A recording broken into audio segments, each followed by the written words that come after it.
Cek. Udah on ya. Oke, bismillahirrahmanirrahim.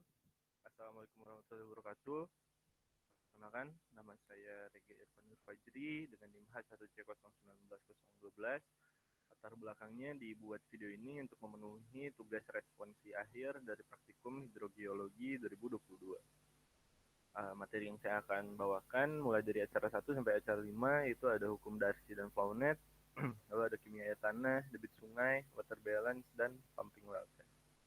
Untuk ke acara pertama yaitu ada hukum Darcy dan Flownet. Sebelum mengetahui itu kita harus mengetahui dulu tentang pengertian water table, di mana water table ini merupakan permukaan air tanah atau garis permukaan air tanah bebas yang biasanya dianggap sebagai batas atas zona kejenuhan dalam lapisan penyimpanan atau aquifer, di mana letak dari water table ini berada pada fado zone dan saturated zone. Yaitu pada zone yaitu zona tidak jenuh air, maka letaknya berada paling atas yang merupakan zona yang terdekat dengan permukaan tanah. Sebaliknya, saturated zone di mana zona ini berada di bawah muka air ya, yang mengisi seluruh rongga tanah. Oke, kita juga harus mengetahui transmisivitas dan storativitas, di mana transmisivitas ini merupakan nilai permeable tiap 1 meter aquifer yang menggambarkan kemampuan aquifer untuk membawa air tanah secara kuantitatif.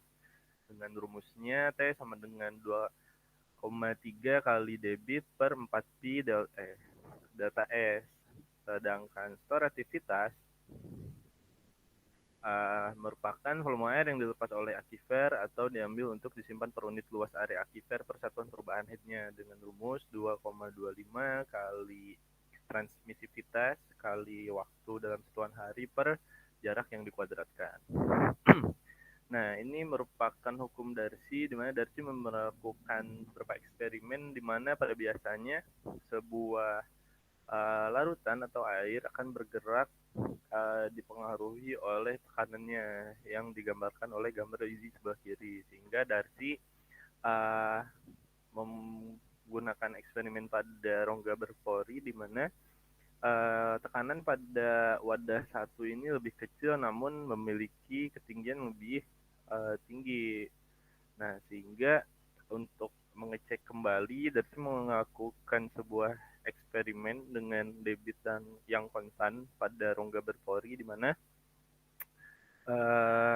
secara grafis ini terdapat 3 faktor yang mempengaruhi pergerakan debit air tersebut. Yang pertama ada hydraulic head, elevation head, dan pressure head. Juga didapatkan aliran air tanah ini dengan rumus min K merupakan konstanta DH per DL. Seperti itu. Nah, ini merupakan beberapa soal tentang pergerakan hydraulic head sebuah air. Jadi di sini HP itu merupakan hydraulic head, Z-nya merupakan elevasi. Jadi dua faktor ini merupakan faktor penentu di mana Q atau debit ini bisa bergerak seperti itu. Apakah hydraulic head-nya lebih besar atau elevation-nya lebih besar dari sebelah kiri ke sebelah kanan. Oke, selanjutnya ada flownet atau jaringan aliran yang merupakan penggambaran hukum kontinuitas aliran air di dalam tanah. Nah, umumnya digunakan untuk tanah dengan batasan tertentu. Berikut merupakan sampel atau contoh dari flownet dalam bendungan. Jadi, flownet ini menggambarkan aliran air secara kontinuitas. Namun ada beberapa syarat agar kita bisa menggambarkan flownet ini. Nah, syarat yang pertama itu aquifernya harus homogen, dan syarat yang kedua aquifernya harus fully saturated atau berada pada zona jenuh air. Ketiga, aquifernya isotropik. Empat, tidak ada kesempatan bagi nilai potensial terhadap waktu. Dan yang kelima, tanah dan air itu harus incompressible. Dan yang selanjutnya, alirannya harus laminar agar hukum Darcy-nya itu valid. Terus all boundary condition are known. Jadi semua kondisi bawah permukaan itu kita ketahui. Lalu selanjutnya, jadi jika aquifer merupakan isotropik, maka garis flow line-nya ini akan membentuk sudut siku-siku atau 90 derajat. Sebaliknya, jika aquifernya anisotropik, maka garis flow line-nya ini memotong berdasarkan elektron oval. Nah, berikut merupakan salah satu contoh ya dari penggambaran Flownet, di mana kita memiliki persegi ABCD dengan ABCD itu keadaannya no flow, jadi atas bawahnya no flow. Lalu AB dibagi 3 dengan no flow bagian bawahnya konstan headnya 7. Sedangkan BC-nya dibagi 3 pada bagian atas dan bawah no flow, di tengah konstan headnya 5. Jadi penggambaran Flownet yang bisa kita gambarkan ini seperti ini ya. Jadi ke atas dari kiri ke kanan, karena dari konstan headnya lebih besar daripada kiri ke kanan. Oke, selanjutnya ada cara dua, yaitu kimia air tanah, di mana kimia air tanah ini kita harus mengetahui properti air tanah terlebih dahulu, di mana properti air tanah ini dipengaruhi oleh 4 faktor. Yang pertama ada temperatur, di mana temperatur air tanah pada tempat dan waktu tertentu merupakan hasil dari berbagai macam proses pemanasan yang terjadi di bawah atau di permukaan bumi. Jadi temperatur air tanah ini sangat dipengaruhi oleh proses yang terjadi di bawah permukaannya juga. Selanjutnya ada pH. pH merupakan konsentrasi ion H+, di mana air yang bersifat asam yang memiliki pH kurang dari 7, sedangkan air yang bersifat basa itu pH-nya lebih dari 7 ya. Di mana air yang asam ini biasanya terdapat pada daerah-daerah di endapan vulkanik, sedangkan yang bersifat basa ini biasanya terdapat pada daerah-daerah dengan batuan ultramafic. Selanjutnya ada potensial redoks atau oksidasi reduksi, di mana potensial redoks ini merupakan ukuran kecenderungan atau agresivitas air untuk mengoksidasi atau mereduksi unsur yang terlalu dalam larutan. Jadi oksidasi ini menjelaskan pelepasan elektron dari sebuah molekul, atom, atau ion, sedangkan reduksi ini menjelaskan penambahan elektron dari sebuah molekul, atom, atau ion. Jadi potensi ya redoks ini kecenderungan air tersebut dapat mengoksidasi atau mereduksi atom atau senyawa senyawa dari luar gitu, sehingga dia memiliki karakteristik senyawa tersendiri. Selanjutnya ada daya hantar listrik atau specific conductivity, merupakan ukuran kemampuan zat yang untuk mengantarkan arus listrik ya dalam temperatur yang tertentu. Dinyatakan dalam mikromol per centimeter, di mana kita ketahui daya listrik ini sangat berhubungan dengan pH. Jadi pada larutan yang bersifat asam atau asam kuat itu lebih bagus ya dalam daya hantar listriknya. Begitu juga dalam basa kuat atau dari basa. Nah, ini properti unsur kimia yang terkandung dalam air tanah ini dapat dibagi dalam unsur mayor dan unsur minor, di mana unsur mayor ini yang ada pada tabel dengan kondisi yang di bold ya, ada kalsium, magnesium, sodium. Di anionnya ada bikarbonat, sulfat, dan klorida. Sedangkan unsur-unsur yang enggak di bold itu merupakan unsur minor dan unsur jarang pada properti kimia air tanah. Nah, ini penyajian data kimia air tanah. Ini yang pertama ada dua ya, penyajian secara numerik dan penyajian secara grafis. Di mana penyajian secara numerik ini kita harus menghitung per atom, per senyawa, dari molekul kimia yang kita ketahui dalam suatu sampel air tanah. Jadi kita harus misalkan pada HCO3, ini ion ya, ion HCO3 kita ubah ke dalam X per L dengan berat atom sekian, berat atom C sekian, berat atom O sekian, dengan jumlah valensi yang kita ketahui yaitu 1, dan jumlah ekuivalennya 61,017, ini dari tabel periodik ya. Nah, maka kita dapat mengetahui salah satu data kimia HCO3 dalam suatu sampel air tanah itu sekian. Nah, begitu juga dilakukan pada unsur-unsur lain. Sedangkan penyajian secara grafis ini dibagi menjadi dua ya. Yang pertama ada pictorial diagram dan multivarian diagram. Pictorial diagram ini dibagi menjadi dua juga, diagram batang, lingkar, dan multivarian juga dibagi dua, diagram Piper dan diagram Stiff. Nah, kita masuk ke pictorial diagram, itu diagram batang dan diagram radial. Sebenarnya dari penyajian data ini tidak ada yang berbeda ya, hanya bentuknya yang berbeda saja, di mana masing-masing dari diagram ini menyajikan data sebuah senyawa dan juga konsentrasinya. Hanya kalau diagram batang ini berbentuknya kotak dan diagram lingkaran ini berbentuknya lingkaran. Nah, ini multivarian diagram ya. Jadi dibagi menjadi dua juga, ada diagram Piper dan diagram Stiff atau Coiler. Nah, ini yang kita gunakan adalah diagram Stiff, di mana langkah-langkah yang harus kita perhitungkan. Yang pertama, kita harus menghitung presentasi unsur baik itu anion maupun kation dengan cara membagi tiap unsur dengan jumlah anion dan kationnya. Jadi kita mengetahui molnya. Jadi lalu kita harus mengeplot yang menunjukkan anion dan kation. Sehingga setelah kita plotting anion dan kation, kita harus tarik garis lurus ke belah ketupat yang di atas. Nah, ini merupakan contoh soal yang kita dapatkan ya. Kita mendapatkan konsentrasi kation dan anion, di mana harus kita hitung dulu CA-nya berapa, Mg berapa, Na plus K berapa. Ini dibagi semua unsur yang kita ketahui. Juga anionnya, sehingga kita mendapatkan persentase dari unsur-unsur yang atau molekul-molekul yang kita ketahui. Lalu kita plotting dalam anionnya, juga plotting dalam kationnya, lalu kita tarik garis lurus ke belah ketupat yang di atas, sehingga kita mengetahui dominan type-nya apa, facies type-nya apa. Nah, kita juga bisa menginterpretasikan hasil dari plotting yang belah ketupat yang di atas, di mana pada bagian utara merupakan khas dari air tanah gipsum dan drainase tambang. Pada bagian timur merupakan air tanah kuno laut yang mendalam. Pada bagian selatan merupakan air tanah yang dipengaruhi oleh pertukaran ion. Dan pada bagian barat merupakan air tanah segar dan dangkal. Jadi otomatis air yang paling bagus itu pada bagian pemelotingan bagian barat ya. Nah, dari belah ketupat yang di atas juga kita dapat mengetahui air tersebut apakah merupakan asam kuat atau asam lemah, atau merupakan unsur alkali tanah atau tidak. Seperti itu.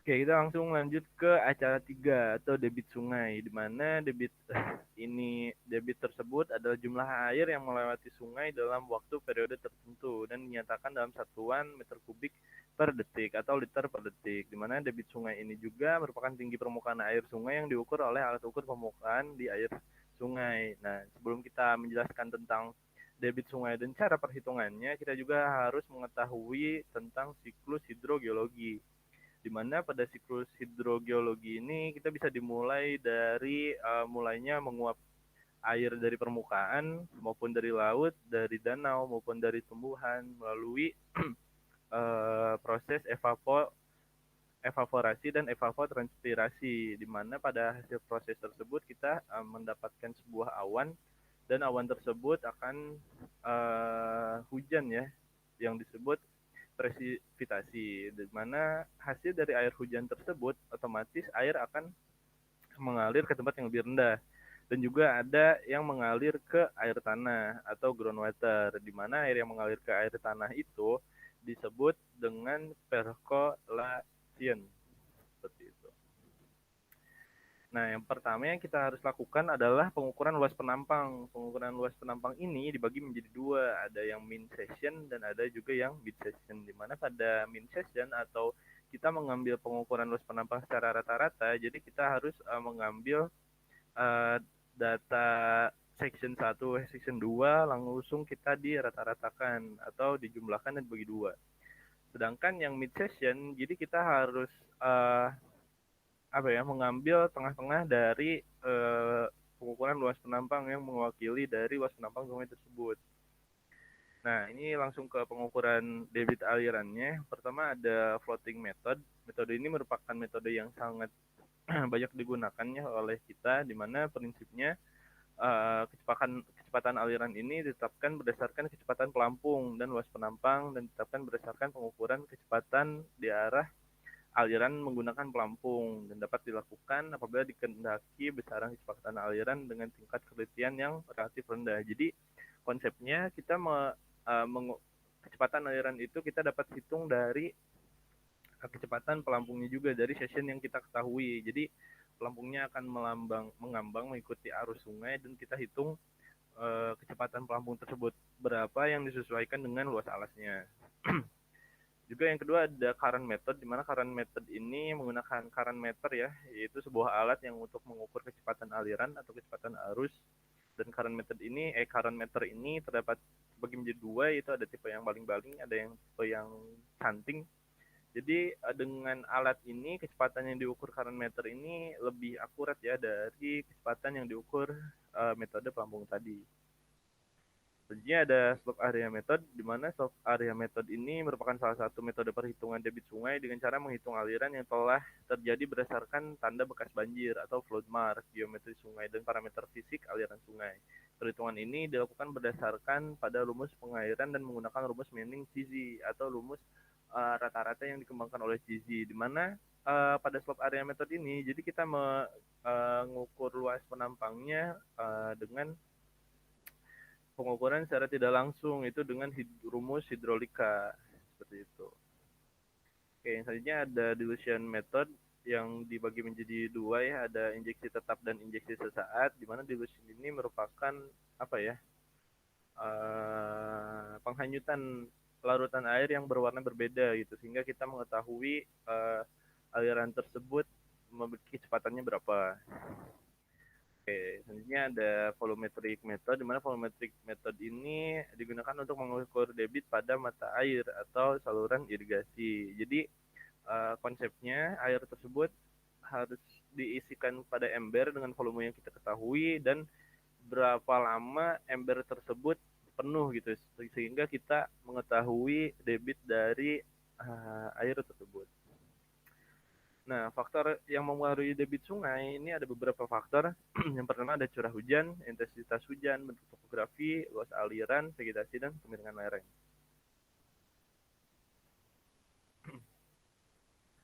Oke, selanjutnya ada ground water balance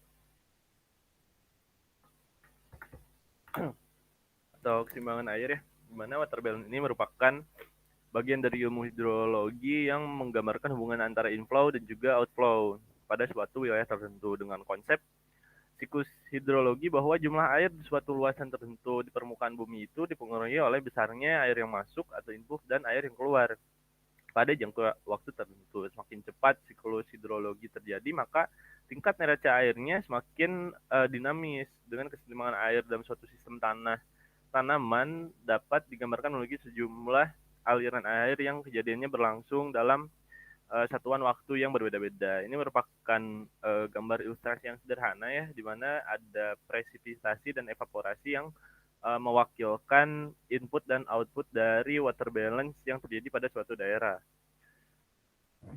Nah, kita harus mengetahui pengertian evapotranspirasi, di mana evapotranspirasi ini gabungan dari air yang hilang, gabungan dari evaporasi dan transpirasi, di mana evaporasi ini diubah menjadi, di mana air diubah menjadi uap air dan selanjutnya dipindahkan dari permukaan air lahan melalui proses penguapan ke atmosfer. Sedangkan transpirasi ini merupakan penguapan air yang berasal dari tanaman sebagai akibat adanya proses fotosintesis seperti itu. Nah, ini terdapat perhitungan dari evapotranspirasi, di mana data yang digunakan untuk menghitung ini besarnya evapotranspirasi potensial dengan metode Feynman, yaitu ada temperatur, kelembaban relatif udara, lama penyerahan matahari, dan persen dan kecepatan angin. Nah, ini beberapa persamaan yang kita sederhanakan, di mana kita mencari nilai F1, F2, F3, sehingga kita mendapatkan nilai EP-nya, di mana F1 kali R dalam kurung 1 kurangi R kurangi F2 kali 0,1 tambah 0 kali S ditambah F3 kali K tambah 0,01 kali W. Nah, ini merupakan data perhitungan water balance. Jadi data yang kita perlukan ini beberapa ada keterangannya, ada temperatur, penyerahan matahari, kelembaban reaktif dari bulan Januari sampai bulan Desember. Dengan sumber data ini didapatkan dari data online BMKG. Nah, ini merupakan perhitungan dari water balance ya, di mana kita harus menghitung ED, F1, F2, F3, EP, dan data EP-nya, sehingga kita dapat mengetahui nilai elektua mm per hari, lalu kita ubah dengan bulan, dan sehingga kita dapat mendapatkan water surplusnya. Dimana apabila hasil dari water surplusnya itu lebih dari 0, kita dapatkan pada daerah tersebut surplus atau pemasukan airnya lebih besar daripada pengeluarannya. Apabila defisit, sebaliknya di mana pengeluaran airnya lebih besar daripada pemasukan airnya. Oke, selanjutnya acara yang terakhir atau pumping well test, itu acara 5 di mana pumping well test ini merupakan metode pengukuran debit air yang berdasarkan dari pengamatan kontinuitas sumber air dan ketersediaan air dari sumber itu sendiri. Di mana tujuannya ini ada pengujian akuifer dan pengujian sumur.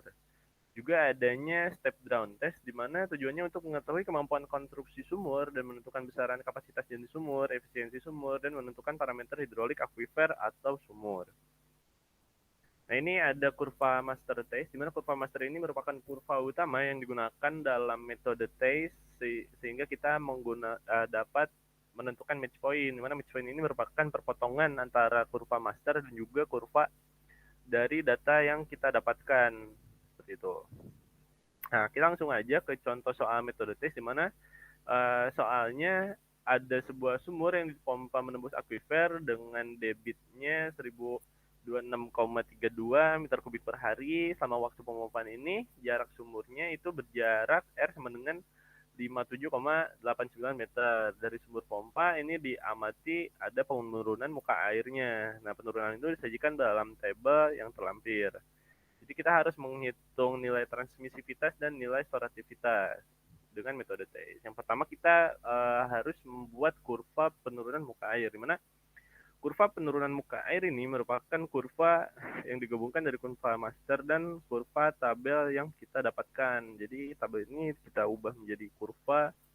Juga didapatkanlah match point, di mana match point ini adalah perpotongan dari kurva master dan kurva data yang kita gunakan. Selanjutnya ada perhitungan metode TACE, di mana kita diketahui debitnya, waktunya 1 menit dan kita ubah ke hari, S1-nya 2 meter, S2-nya 4 meter, dengan delta S-nya 2 meter, dengan jarak 57,89. Pertama, untuk menjawab nilai transmisivitas, kita kalikan debit dengan WU, yaitu per 4 V kali delta S. Kayak gitu. Semua kita masukkan datanya, dan dilakukan perhitungan dan didapatkanlah nilai transmisivitas ini 122,57 meter per hari. Untuk mengetahui nilai storativitas, karena kita sudah mengetahui nilai transmisivitas, jadi kita didapatkan 4 kali T kali T kecil. Dimana T kecil ini merupakan waktu yang kita ubah ke hari per jarak yang dikuadratkan kali 1 per U. Lalu kita masukkan beberapa hitungan yang sudah kita ketahui dalam perhitungan dan didapatkan hasil storativitas ini 0,02036061 sekian. Oke, yang selanjutnya ada soal metode Jacob, di mana soalnya ini kita memiliki debit yang konstan sama dengan waktu pemompaan yang sama dengan jarak yang sama, namun ada perbedaan ini, sumur pompa diamati penurunan muka airnya ini disajikan dalam 2 tabel, sehingga kita harus menghitung nilai transmisivitas dan koefisien tampungan dari akuifer tersebut dengan menggunakan metode Jacob. Jadi, dan kita juga dapat mengetahui tebal akuifernya adalah 15 meter. Jadi kita harus hitung nilai konduktivitas hidroliknya dari akuifer tersebut. Ini merupakan kurva penurunan air tanah dari 2 data yang kita masukkan. Seperti yang kita lihat, penurunan muka air tanah ini sangat berbanding lurus itu antara waktu dan juga penurunan muka air tanahnya, di mana waktunya semakin panjang sehingga penurunan muka air tanahnya juga semakin tinggi juga. Jadi kurva yang didapatkan adalah kurva yang naik seperti itu. Oke, untuk perhitungan metode Jacob kita memiliki nilai yang sama. Dari T0-nya 0,1 menit kita ubah ke hari, S1 S2-nya 0,6 meter, S2-nya 0,84, sehingga delta S-nya S2 kurang S1 sama dengan 0,24 meter, dengan debitnya 1026,32 meter kubik per hari, dengan jarak dengan jarak 57,89 meter. Sehingga untuk mendapatkan nilai transmisivitas memiliki rumus 2,3 kali debit per 4 pi kali delta S, di mana 2,3 ini merupakan konstanta atau ketentuan yang digunakan oleh Mas Jacob dan kawan-kawan agar nilainya stabil gitu. Jadi kita harus kalikan saja 2,3 kali debit 1026,32 per 4 pi 3,14 kali 0,24 dari delta S-nya, sehingga kita mendapatkan hasil 83,086 sekian meter per hari. Setelah kita mendapatkan nilai transmisivitas, otomatis kita bisa menghitung nilai storativitas dengan rumus 2,25 kali transmisivitas kali T0 merupakan waktu yang kita ubah ke hari per jarak yang dikuadratkan. 2,2 ini juga merupakan konstanta atau ketetapan dari metode Jacob, sehingga didapatkanlah hasil storativitasnya 0,00036488 sekian. Nah, itu merupakan penjelasan dari saya, mulai dari cara 1 dan cara 2. Mohon maaf sekali apabila terdapat banyak kesalahan atau kekurangan dari penyampaian presentasi tadi. Saya ucapkan mohon maaf. Saya Regi Vanur Fajri dengan NIM 1C019012 mengucapkan terima kasih banyak atas perhatiannya. Assalamualaikum warahmatullahi wabarakatuh.